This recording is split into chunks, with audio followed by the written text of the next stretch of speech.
can represent a simple reaction is with the help of a diagram where we have a particle that is bombarded on a nucleus, and then we will see that there are some products produced, and let us say the particle, incident particle is X, let us say the nucleus is capital X.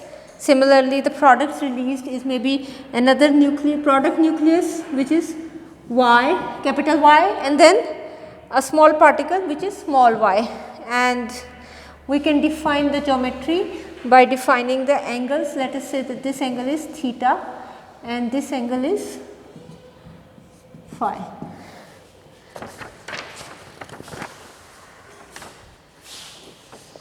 So, in this case we can write the reaction as x plus x is giving you small y plus capital Y. X is called the projectile particle, projectile incident on capital X is the stationary target. So, by measuring the kinetic energies of the reacting particles, we can determine the difference in the masses. Okay. So, we can perform reactions in order to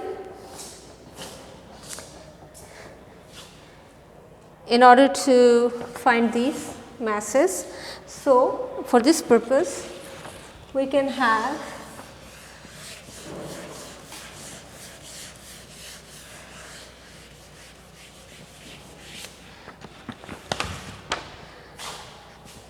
Q is equal to the mass of the incident particle plus the mass of the target, okay, minus the mass of the product particle minus the mass of the product nucleus, and you multiply all of this by c squared.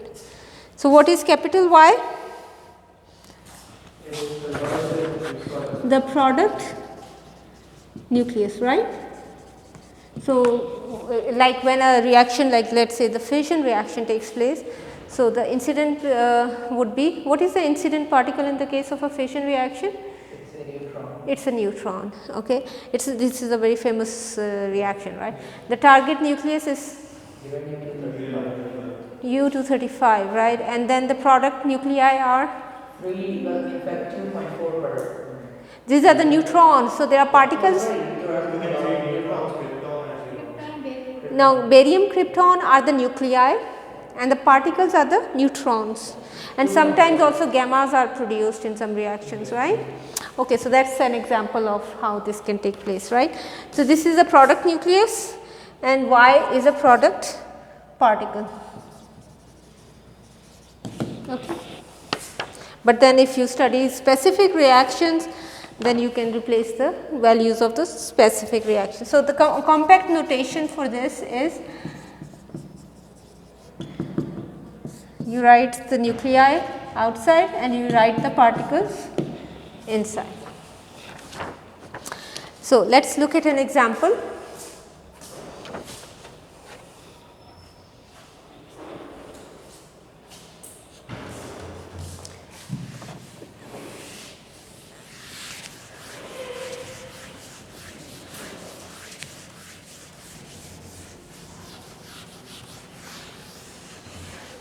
So, when we look at this example, let us say this particle is bombarded on this nucleus to get another nucleus and a particle.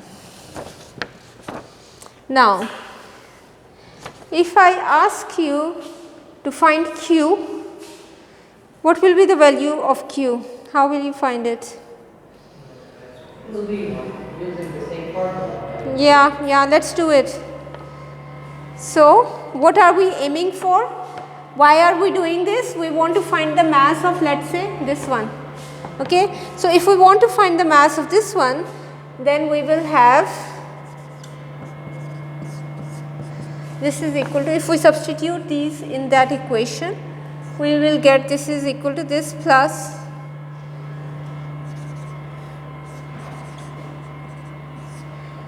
minus the product particle minus q over c squared.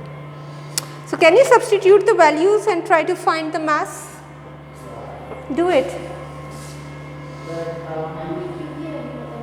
But in order to find the mass of nitrogen, we would need that energy, the value of Q. I don't think that we know that value. What is the value of Q? Q, I will give you the value of Q. Okay. I will give you the value of Q was measured by the experiment. The value of Q is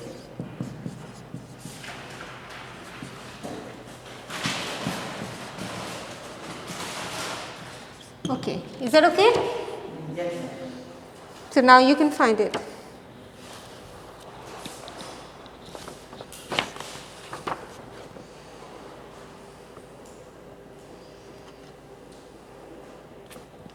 So, this is an example of measuring the mass of a nucleus using the method of nuclear reaction. So, we have just discussed two methods of finding the mass. One was using the mass spectrometer, right, and now this method is based on the reaction method.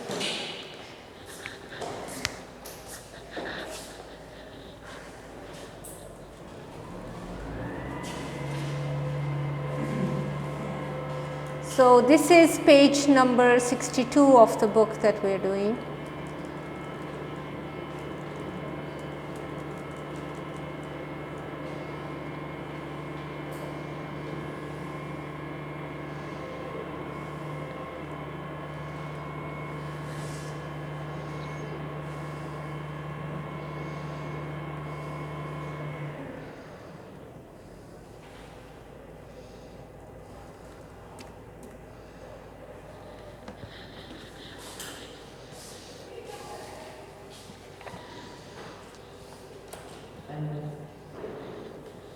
We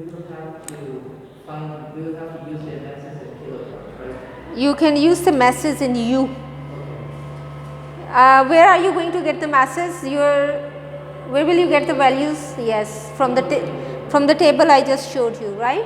Yes, you have the values of these masses given in U, the atomic mass units, because these are really tiny. They are written right over there. Like hydrogen 1 has a mass of 1 and hydrogen. Huh? No, you have to find, because these are very small masses and a small difference in mass will create a. Yes, from the table, yes. I don't want you to have it in your mind. I want you to use the exact values that are given in your table. This is given up to a number of decimal places, and why? Because in these reactions even a small difference of mass can create a energy change. Okay.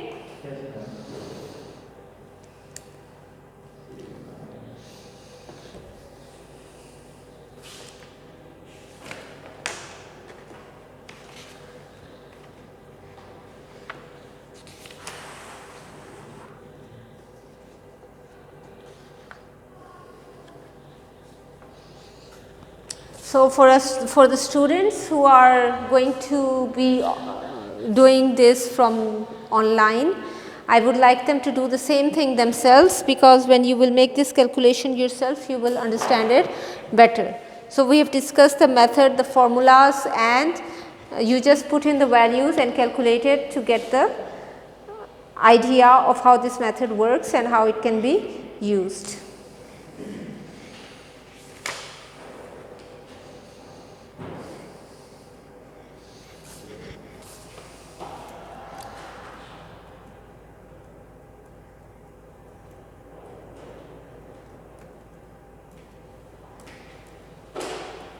So, use the equations on the board, put in the values from the table that we just discussed and calculate the mass of nitrogen 12.